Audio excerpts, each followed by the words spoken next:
Good evening, folks. Welcome to the We All Swim Together session for coaches and club admin.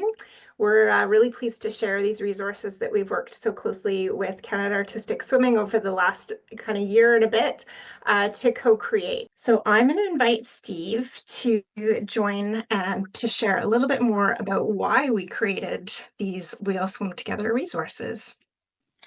So we have seen that the community has expressed that 72% of athletes feel welcome in the community. The majority believe that there's an acceptable level of respect within the community, which is great.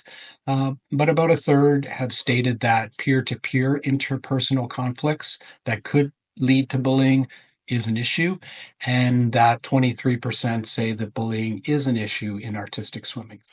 So some of the key learnings that came out of that work to build on some of what Steve shared was we heard a lot about club competitiveness. We also heard that clubs felt like they were handing athletes off to the national team program. Club coaches felt they were in competition with each other and didn't necessarily have clear accountabilities on who was doing each role. The team selection was, I'm going to say, felt a little bit nebulous. People weren't sure about the consistency of it, and it felt like it could be swayed depending on who was leading that process. There was a lack of mentorship programming for coaches in terms of having that opportunity to share learnings and best practices. There was some challenges around boundaries between coaches and parents. They felt that CAS needed to mandate or suggest athlete-to-athlete training and education on relationship and communications, and there wasn't enough education on the code of conduct itself. Why the We All Swim Together program? Again, building on what Steve shared, it was thinking about how we have every single person feel like they're part of a team, and regardless of which team you're on, we are all actually working together to create a sport that we can be proud of, a sport that we feel like we belong in, a sport that is supportive of each other, that cares about each person that's part of it. And so those were kind of core tenets of thinking about how we were going to bring these resources together, and felt like they really built on what we heard from folks. Folks were really interested in how we treat each other and the support that we can create and to really help each other thrive. And also recognizing, and Allison will be the first to say this as a high performance athlete, everyone's competitive and that's okay. And having goals is okay. And it's actually a super important part of sport. But what's also important is how we show up for each other, and that being competitive with each other doesn't mean that we have to hurt each other to get ahead. We can actually care about each other and support each other to get ahead. And so part of our work at Inclusion Incorporated, and I'm sure many of you have been on sessions with us over the past number of years, we really root our work in this quote by Maya Angelou about do the best you can until you know better. And then when you know better, do better.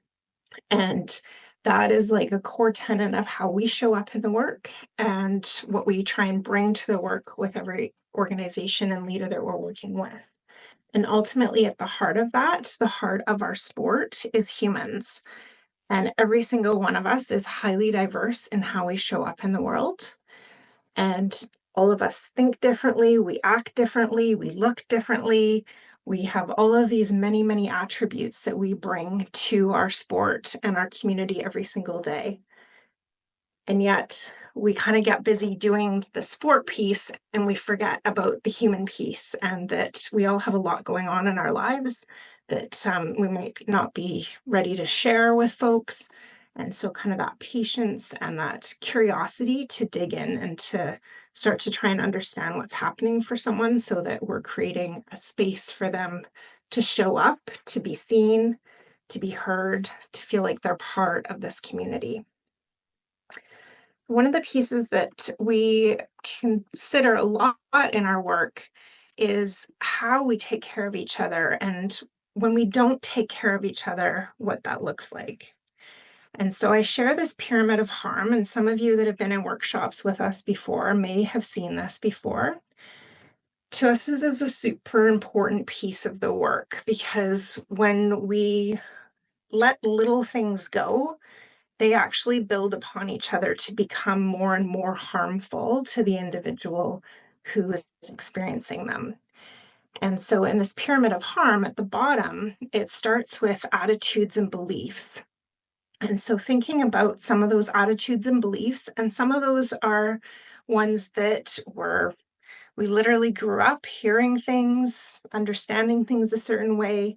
So we all have attitudes and beliefs, and some of those attitudes and beliefs may actually um, be filled with bias or with discrimination because of how we learned about someone or the backgrounds of someone. And those are actually discriminatory, but how we express them is actually what's important.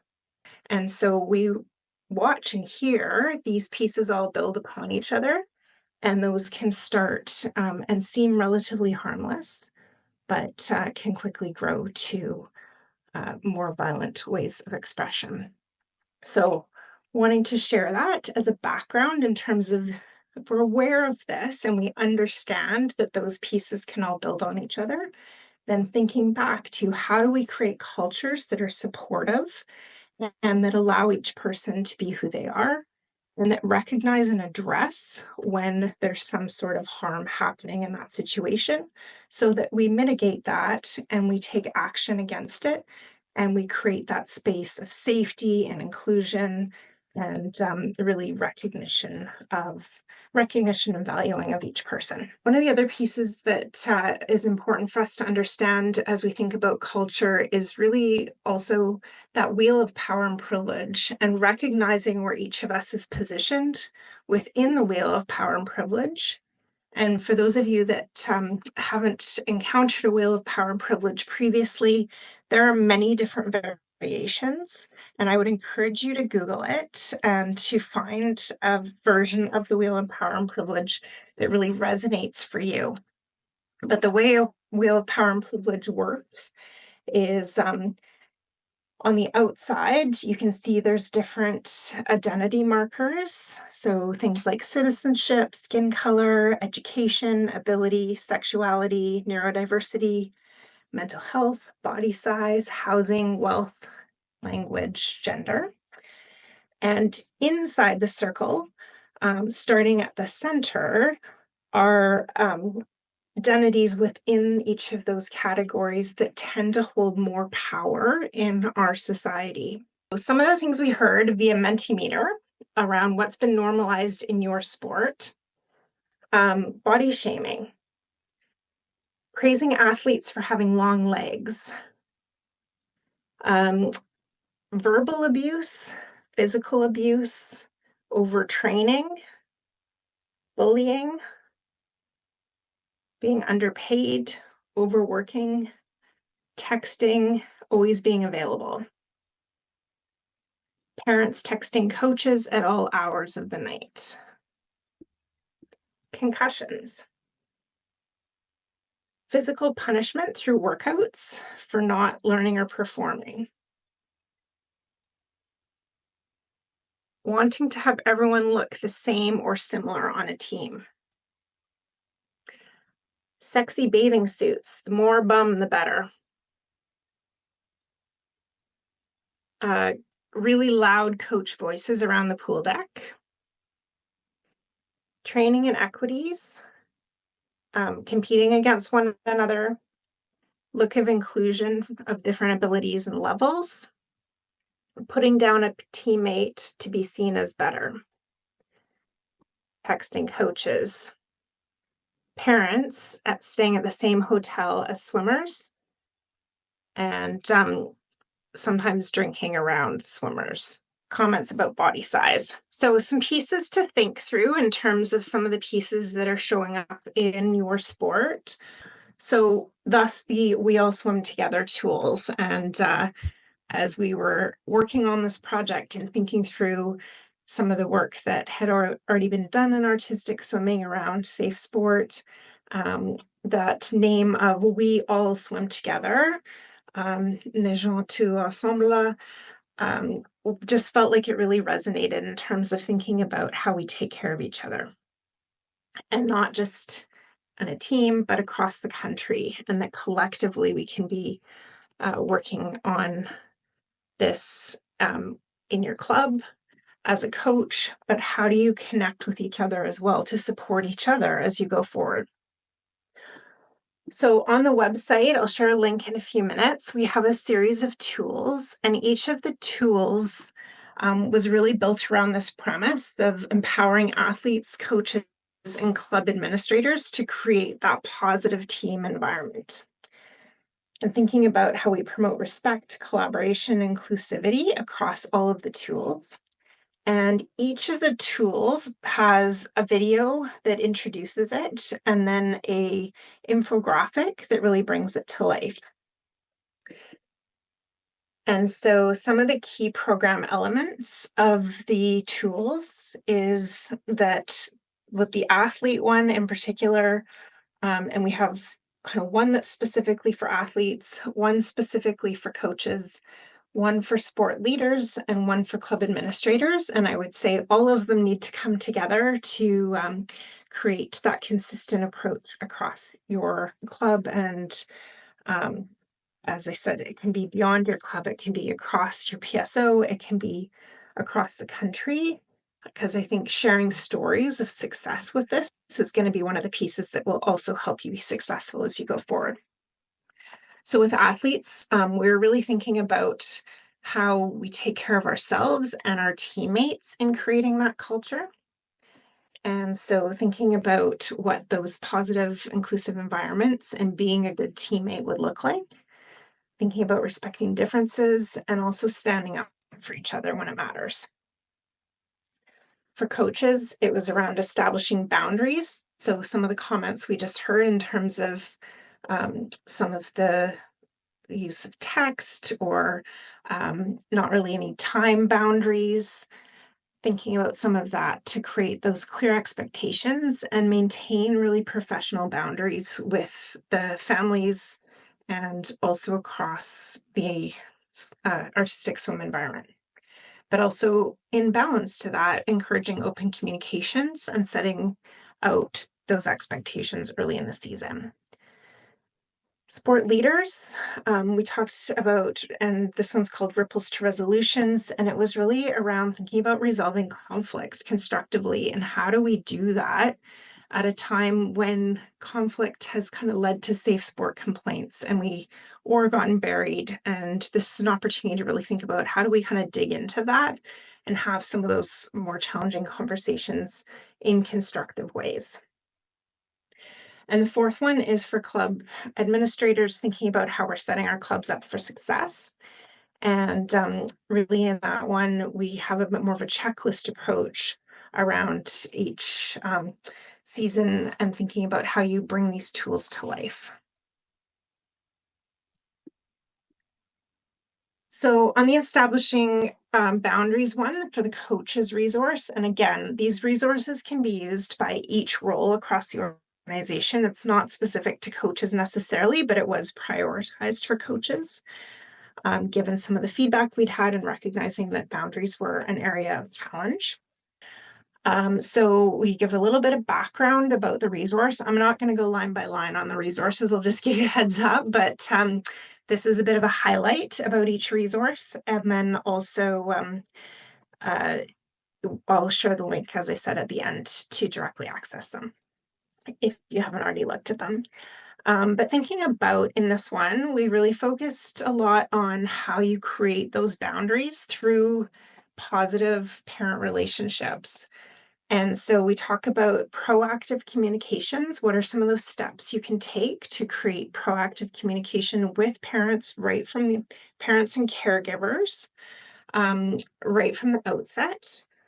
And then also expectations around team selection. You'll recall at the beginning, I shared that that was one of the pieces we heard, that there was an unclear expectation on consistency on team selections.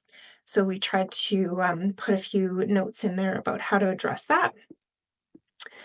And then thinking about how you build those relationships with caregivers, and we call it caregivers to be more inclusive of the different family structures that might exist.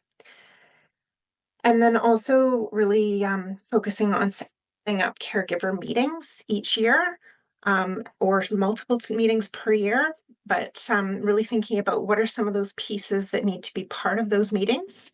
So, agendas, thinking about the environment that you pick, defining the topics you're going to talk about at each meeting, having separate meetings for different topics, and consistency and structure so that folks know when meetings are happening and what's going to be covered.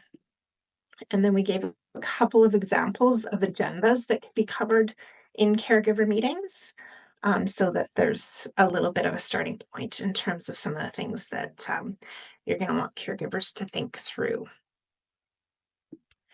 A next resource is for coaches and club administrators, and it's the Ripples to Resolutions, and it's that one about navigating conflict. So we wrote out a step-by-step guide to navigating conflict.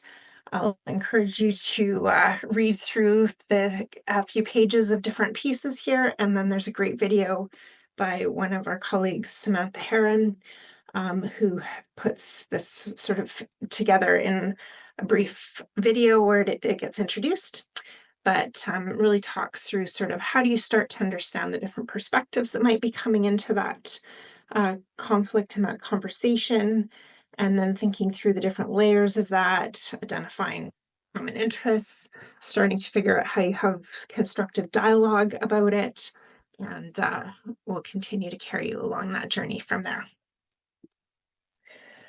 In the athlete resource, elevating ourselves and our teammates, we really focus on respect, how to be a good teammate, how to be a good ally, recognizing the diversity of who's part of your team, and how you take the opportunity to get to learn about each other and to lift each other up throughout your experience together.